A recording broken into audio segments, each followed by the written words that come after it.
Hey, what's good, everybody? It's me, your hero, Benjamin Banks, and you're watching Leveling Up with Benjamin Banks, and it is a brand new episode of Who's That Cosplayer? And joining me today is somebody who I met on Instagram. You know, I meet a lot of people on Instagram. Sometimes I meet people on TikTok. Sometimes I've met people on Twitter, but this is on Instagram. And joining me today is somebody that is really nice. They're really cool. They are very supportive of, Who's That Cosplayer and all of the cosplayers that I've interviewed. And that is Gullys Cosplay. Gully, how are you doing today? Hi, I'm doing great. Thank you for asking. Hey, I am happy that you're doing great. Your boy is doing great. And I just want to say that I love that you're cosplaying as Fugo right now. Thank you. Thank you very much. I haven't actually worn the green top. Oh my lord. In a hot second. Hey, well, when it comes to Who's That Cosplayer, I feel like a lot of people, they always love to, go out or show out. And, sometimes they like to wear stuff that they haven't worn in a while. So before we get into today's interview, everybody that's watching, make sure that you like this video, you subscribe to the channel, and you hit that bell button so that way you're always notified when we have new content here on Leveling Up with Benjamin Banks. And as D always says, podcast link down below in the description. Like, follow, subscribe. And look, there's the picture right there on the Magic TV. Oh, So with that being said, let's go ahead and get into this interview. So Gully, the first question that I ask each and every guest up here is, what is your origin story? Every hero or villain has one. So tell everybody why you left the squadron in part 5 of Golden Wind. What can I say? I was a very scared 16-year-old that not a lot of people seem to understand that I was scared and I was 16. I didn't want to die. I mean, I just wanted to be logical and, not die, but everyone is like, oh, you should have joined. You should have got on that boat. And I'm like, no, I had to stay. I couldn't go. And then I had to hitchhiker my way off of that little island. It was awful. I'm weak. But yeah, tell everybody your origin story. Like, tell everybody who Gully is. I think I went to my first ever convention in 2016. Like, if we're doing cosplay origin, yeah, I went to the first ever convention in 2016 in the wonderful state of Indiana.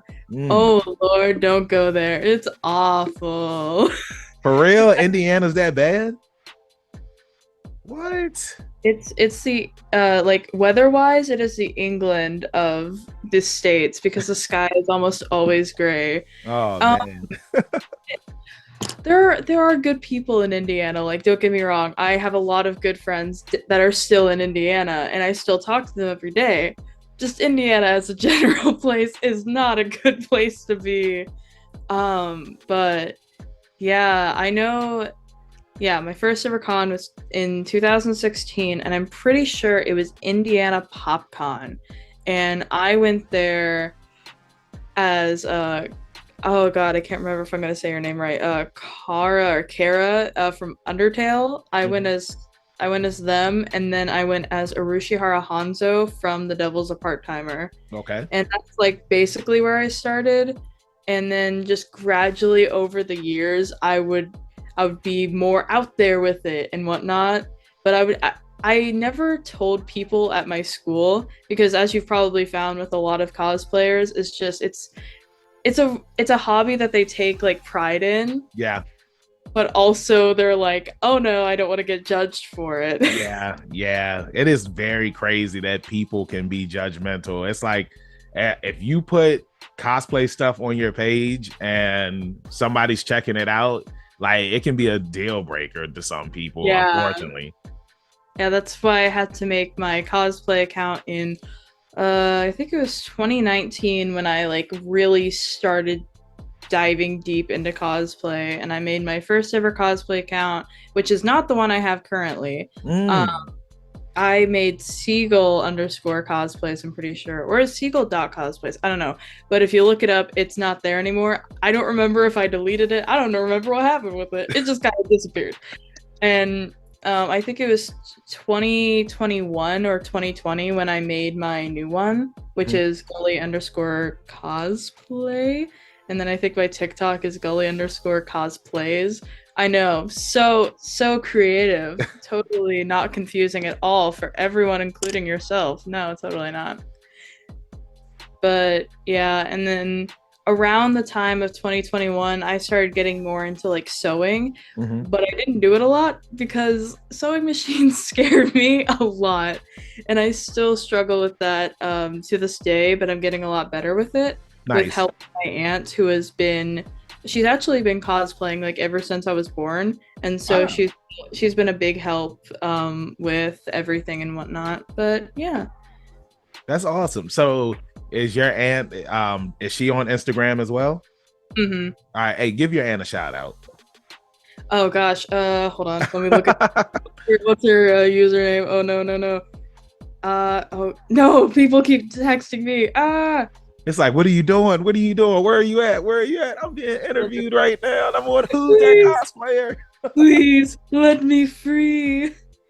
Nah, Uh, that's awesome. While you're looking that up, I always love it when a relative is the person who helped, get you into cosplaying and whatnot, because it's like they have so much knowledge. Or even if they don't cosplay, like I've interviewed people before where they said that, they wanted to get into cosplay, they wanted to go to cons, and they had supportive parents that took them to the cons. And sometimes, like their parents, like they would dress up too, and then that's how they became cosplayers, just by going to the conventions with their kids or their nieces or nephews. So have you found their name yet? yeah, it is Carries, aka CARYS underscore. Yeah, I said that right. Cosplay, and then Awesome. here I'll hold her up to the camera. So if anyone Hey, wants a gander, there she hey, is. hey, auntie, like your boy Killmonger said in Black Panther. But yeah, so you started learning how to sew and whatnot. You're getting better with that. You went to your first con in 2016. Like, what is the difference from when you first started to where you are now? Do you feel like that you've leveled up? Definitely. I would definitely say when I started, I didn't know proper con etiquette, Mm-hmm. but I also didn't like, and I'm not like saying any shade towards anyone, but I wasn't like above and beyond. I was just very excited, but in my own little space. Mm-hmm. Like I was just a little vibrating pixel on like a photograph. And then over time, I would like I over time I never went to a con like by myself. I always tried to go with a group of people. Mm-hmm. And so like when I moved to Florida, my group of people, because normally I would go to cons with like 3 or 4 other people, Mm-hmm. it kind of it immediately shrunk down to just me and my aunt, and I was like, oh, well, this is strange. Definitely over time, I learned more so like con etiquette, and then also Indiana sort of has its own like unwritten rules of you got to be careful with how you look at people and just how you talk to people in Indiana, because if you say the wrong thing or look at someone the wrong way, they could that could ruin the whole con experience. But I'm not going to really get into that, Yeah. but just Indiana cons are very different from Florida cons. And I've noticed this because like a lot of Florida cons, I'll like compliment someone and like 9 times out of 10 they'll reply back like, "Oh my gosh, thank you so much. I really like that." And it amazed me when I went to a first Florida con because at Indiana like cons, Mm-hmm. half the time they ignore you. Wow. I mean, I feel like it's not just Indiana. I feel like it just depends on who the person is, because Yeah. like there, like when I had went to KatsuCon, like there were some people where I saw that they had really dope cosplays, and I'd be like, hey man, like that's really awesome, and like they would just keep on walking. So I just feel like everybody has their own reasons for what they're going to cons for. And like some people, they're just going there and like they're really not trying to, mingle, I guess, with low class cosplayers, if that makes any sense. It's like Yeah, that makes they sense. only want to talk to like the upper echelon of people who have millions of followers and stuff like that. Like they are going to the con just for that. And I don't hate that. Because it's the same thing like when I go to the gym every day, and I say that, you know, everybody goes to the gym for different reasons and whatnot, right? And it's like, you know, sometimes it's like you're gonna meet friends at the gym. Sometimes, you know, you just gonna go to the gym, you don't want to be bothered. And I feel like that's just how it is with cosplay too. But it's like with me, it's like I'll never change who I am as a person just because of how somebody else is acting. And I'll never let somebody ruin my con experience. And if I have a friend at a con and like they feel like that somebody is going to ruin their con experience, and if they did, I'll make sure that I hype that friend up so that way that they do have a good con experience, because we all go to conventions to have a good time, meet new people, show off our awesome cosplays. And that brings me to my next question is, I love your cosplays, you know, especially the JoJo ones. And even before you came in here, because you do Code Geass cosplays as well. And I was singing the song by Flo because I have that on my gym playlist. So I want to know, give me your top 3 favorite cosplays that you've done. Oh lordy. Okay. Oh lord. I know 2 of them. Oh gosh. This is what your boy does. Oh lordy Lou. I know 2 of them, and then I have like one fighting for God, I'm trying to put them in an order. Because all of them just kind of rotate. Like year round, it rotates in my brain like hot dogs at a gas station. It's just like, oh yeah, that one. So what would be the order right now though? And it doesn't have to be in any particular order either. Okay, thank goodness. Yeah. Okay, so one of my favorites would be my Princess Euphemia. That was entirely sewn by my aunt, and nice. I sort of helped. It was when I first started learning how to sew, and so it holds a really dear place in my heart. And on your nice little presentation thing you got going back there, one of the photos that I saw of my Princess Euphemia, that was taken in my old backyard, and it is by far one of my absolute favorite photos of my Princess Euphemia. I adore it so much. She does change year round as my favorite though, because her hair is a pain. Because buns, we have yet to like properly because what we plan on doing for the buns is we plan on taking them and doing the smart thing that Euphemia cosplayers do, and they put magnets in them, and they put magnets in the wig so that way they stick on. Yeah. Right now we just bobby pin them and hope for the best. And oh lord, that was a fun time at Central Florida Comic Con. But I really enjoy her. I think another one of my that's the photo I'm talking about right now. That's my absolute the magic favorite. TV. It's like you start talking and it comes right on up. Yeah. Who's that cosplayer? Bonzo, the Monkey Man.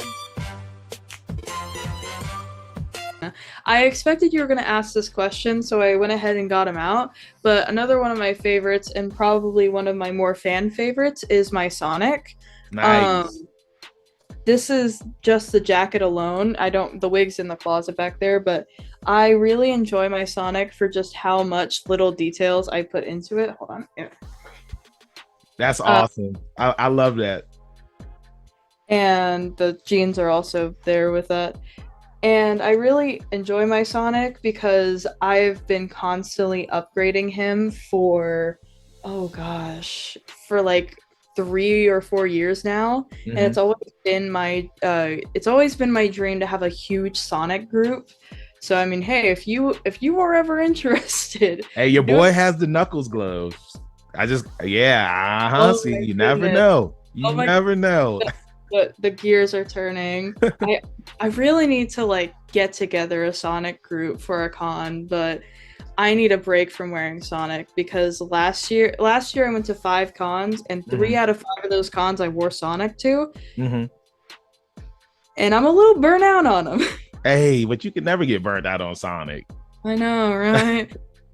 No, after every single con, I'm like, okay, I'm gonna take a break. Okay, I gotta take a break. And then I never did. And every single time I cosplayed him last year, he was completely different every single time. And then competing for like my third favorite would be Fugo. I love Fugo so much. He his character is solely the reason why I got into JoJo's Wow. because my good old friend Lee, who I often talk about a lot on my page, I often talk about either my girlfriend, Lee, or Ghost. Mhm. Lee and Ghost are my two like closest, bestest friends. We do a lot of cosplays together. That Roxy photo, we actually they were with me when I did that because we were doing a trio. Same with Nice. that Fugo, doing a trio. But Lee and then my friend B, I know, very confusing. Lee and B. Wow. We were all in Lee's room just kind of talking, and they were talking about learning the torture dance. And at the time I Uh, had no idea. But they were like, you could be Fugo. And I'm like, who's that? And they showed me and I hated his outfit. I was sitting there like, man, okay, I guess, sure, whatever. I like learning dances. We never learned the dance. Eventually, over time, me and Lee learned it, but yeah. So, Fugo essentially is my starting point for how I got into JoJo's, and just ever since I like learned of his character, big fell in big love. heart. And And have you read Purple Haze Feedback? I actually haven't. I haven't either. I know what it is, but I haven't read it. Yeah, it's one of those things if I know what happens in it, but I just haven't sat down and read it, and I Yeah. really need to, and I've been meaning to, but I'm currently reading Steel Ball Run, and I can only handle so much JoJo's. I feel you on that. I'm reading Steel Ball Run as well. I'm still at chapter 5, and I want to get through it, but at the same time, I'm taking my time. And Yeah, who knows? By the time I get to chapter 10, whenever I get to chapter 10, Steel Ball Run the anime will probably be out because that's what happened with part 6. It's like I started reading part 6, and I got all the way to the fight with where Weather Report and Jolene teamed up for the first time, and yeah, it's like I stopped reading there, and like by that time the anime had came out, and I was just, oh well. So since we're I talking about, oh, go ahead. I'm sorry. Oh, sorry. I was just gonna say I get that because that's actually a part where I stopped in reading part 6, and I stopped reading for a very long time after that. Yeah, because Pick it it's up again. like Yeah. I don't know, but it's like when I was reading part 6, I was just like, okay, this is okay. And it's like in a way, like I was disappointed because watching part 1 through part 5 and seeing Jotaro in part 3 through 4, it's just like it was just very weird that it's just like Jotaro, he wasn't in his daughter's life and like she hated him. And I was just like, that just doesn't sound like Jotaro. Yeah. And I knew that his disc got stolen and whatnot, but Mhm.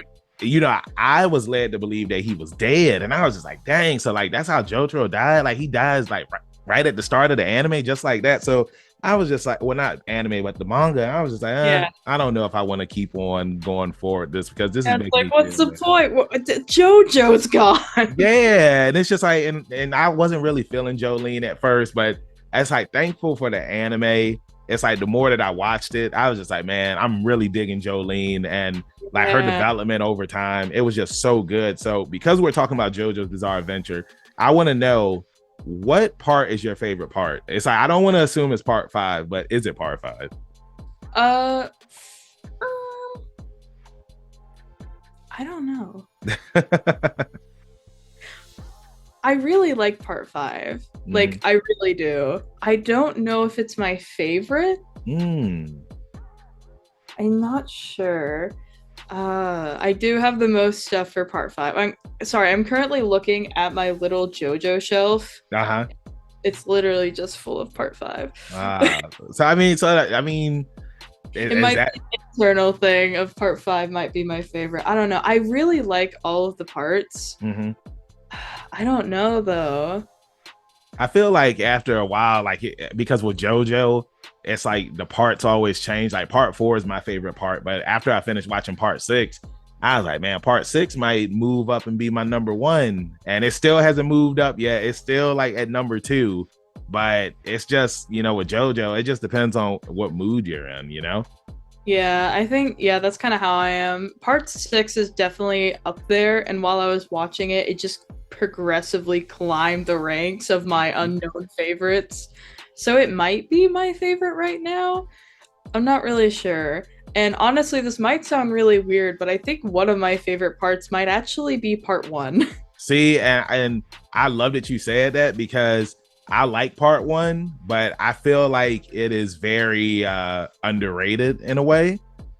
Because it's a lot of people always say it's just so slow, it's so boring. But when I was watching part one for the first time, I didn't even think that. Like, I was just like, man, like, because being a Castlevania fan, I was just like, man, this is just like Castlevania, but it's an anime. And I was loving the music references and whatnot. I love Zeppeli.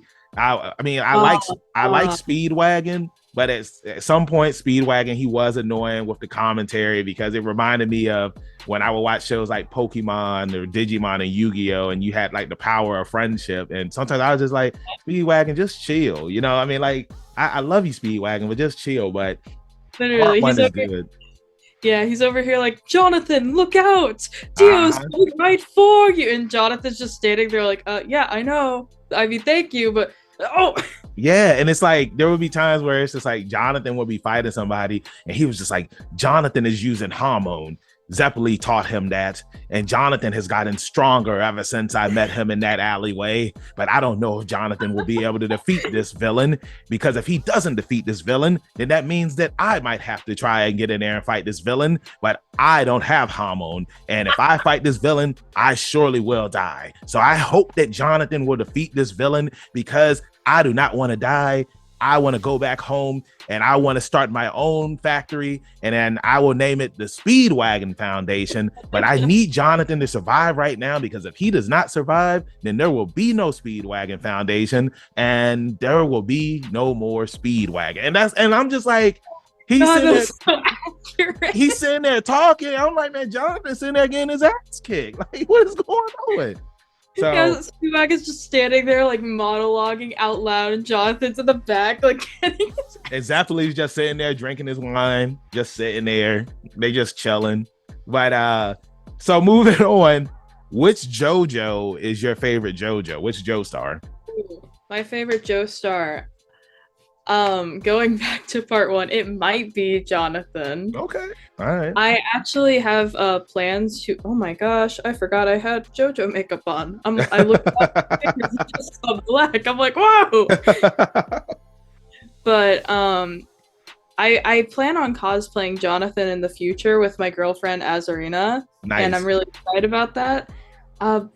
Besides Jonathan, I think honestly my favorite Joestar might be Jolene as well. She's very nice.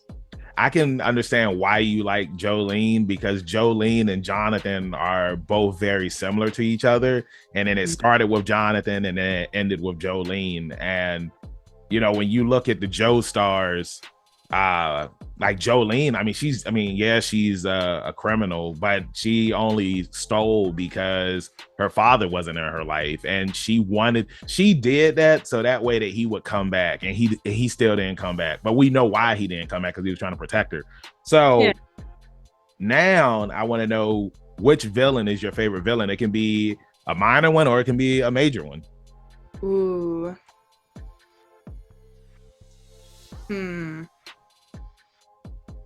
I know my favorite minor villain. I'm trying to think of my favorite like major villain though. Honestly, my favorite major villain would probably be Kira. Nice. Because he is so, I don't know, he's just so silly, yet so serious. He's a wonderful combination of he's silly without trying to be, and I enjoy seeing him on screen as much. He's my favorite part of part 4. And then my favorite minor villain would actually be, well, he's villain turns sort of like good guy, but then he dies immediately, would be Bruford from part 1. Okay, nice. I like that. And you know, some people like to say that that is Star Platinum. That Bruford, he came back. Some people say Star Platinum is Jonathan. Some people say, I just think Star Platinum is Star Platinum. That's just we love Star Platinum. Yeah, we love Star Platinum, you know. So final JoJo question before we wrap this thing up is, if you could have your own stand, what would that stand's name be, and what would the stand's ability be? Oh Lordy Lou. I've been That's a nice stand name. Oh Lordy Lou. no. I've been asked this before, and oh my gosh, I really don't know what it would be. I'm trying to think of songs I really like or bands I really like, Mm-hmm. and then I'm trying to think of localized names for them. Because my favorite song constantly switches. Actually, you know what? No, I think my stand name would be Miss Melody. Okay. Based off my favorite song, Miss Melody by EDU. And the ability, I don't know. Maybe it could be a thing of like more of a passive ability, and it could pull like a Jigglypuff move, and anytime I sing or my stand sings, everyone falls asleep. Mm-hmm. I don't know. And then you would take out your marker and like draw on their faces and whatnot. Yes, exactly. Okay. All right. I would put a little note on their hand saying "Have a good day," and then I'd run off and be like, "I'm so evil." I love that so much, man. So Gully, we're here at the end of the interview. Thank you so much for joining me up here on Who's That Cosplayer. It was awesome talking to you. It was awesome acting like I was speed wagging, which I've never done before. That was my first time doing it. And your reaction, it showed me that I did a really good job. So thank you for that. I give you a pinky. That was amazing. I have a comically large hat, so if you ever want to be speedwagon, I'll paint it up for you, and I'll let you put it on and really harness that speedwagon energy. I appreciate that. Thank you so much for having me. I had a wonderful time. I love that. So before I let you go, let everybody in social media land know where they can find you at. You can hold on. Let me double check real quick. I totally know the difference between my Insta and my TikTok. Oh yeah. If you want to, you could find me on Instagram at Gullys _cosplay. Or if you're more of a video person, you could find me at TikTok at Gully _cosplays. It's very confusing, but I'm sure you'll find me either way. And that's all I got. And that's all they got. Hey, and you know where you can find me, your hero Benjamin Banks at King Benji _Banks on Twitter, TikTok, and Instagram. You can find me on Facebook at Benjamin Banks. I should be the first person to pop up. If not, then I need to contact Mr. Zuckerberg. Thank you, everybody, for watching this. Make sure that you stay tuned for some more interviews. And like I always say, keep that pinky up. Stay positive. We'll see you next time on Leveling Up with Benjamin Banks. Peace. Thanks again, everybody, for watching another episode of Leveling Up with Benjamin Banks. Make sure you like, follow, subscribe to the channel. Podcast, we got that too. Make sure you give us a thumbs up and hit that bell for further episodes and notifications. Thanks a lot to our patrons. And if you don't mind, join the Patreon. We'll be having new specials coming up soon.